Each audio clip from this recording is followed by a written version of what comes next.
Petrol diesel വില ലിറ്ററിന് 2 രൂപ കുറച്ച് കേന്ദ്ര സർക്കാർ. കേരളത്തിന് ഏറെ ആശ്വാസം നൽകുന്നതാണ് നടപടി.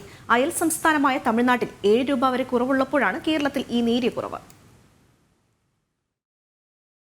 രാജ്യത്ത് ഇന്ധനവില കുറച്ചതിൽ കേരളത്തിന്റെ ആശ്വാസം ഏറെ വലുതാണ്. പെട്രോളിനും ഡീസലിനും ലിറ്ററിന് 2 രൂപ വീതം കേന്ദ്ര സർക്കാർ കുറച്ചപ്പോൾ സംസ്ഥാനത്തെ വാഹന ഉടമകൾക്ക് അത് വലിയ ആശ്വാസം തന്നെ. സംസ്ഥാന സർക്കാരിന്റെ 2 രൂപ ഇന്ധന സെസ് നിലവിലുള്ളപ്പോഴാണ് കേന്ദ്ര സർക്കാരിന്റെ ഈ ഇളവ്. പുതുക്കിയ വില ഇന്ന് രാവിലെ 6 മണി മുതൽ പ്രാബല്യത്തിൽ വന്നിട്ടുണ്ട്.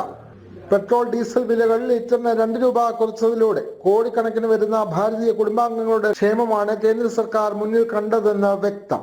പെട്രോൾ ഡീസൽ വിലകൾ കുറയ്ക്കുന്നത് രാജ്യത്തെ വാഹന ഉപയോക്താക്കളുടെ യാത്രാ ചെലവിൽ വലിയ കുറവാണ് രേഖപ്പെടുത്തുക. ദേശീയ തലത്തിൽ 58 ലക്ഷം വലിയ ചരക്ക് വാഹനങ്ങൾ, 6 കോടിയോളം കാറുകൾ, 27 കോടിയോളം ഇരുചക്ര വാഹനങ്ങൾ എന്നിവയുടെ പ്രവർത്തന ചെലവ് കുറയ്ക്കുകയും ചെയ്യും. തമിഴ്നാട് സർക്കാർ നികുതി കുറച്ചതിനാൽ നിലവിൽ 7 രൂപ കുറവാണ് അവിടെ ലഭിക്കുക. ജനം, തിരുവനന്തപുരം.